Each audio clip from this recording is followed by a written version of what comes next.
Hello everyone, welcome to this video. In this video I'm going to show you that how can we combine multiple PDF files into one file. So here I have one file that has 2 pages. There is a second file that has 1 page, and there is this third file that also has 1 page. It actually has 2 pages. Okay, so total we have 5 pages in 3 different files. Now we will combine these all into one single file.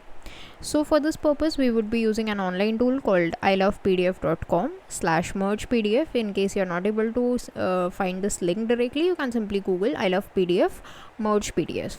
So here you will click on this red button and select all the files that you want to merge. So I will just quickly select the files and click on open. Now here you can just choose their sequence by as you wish.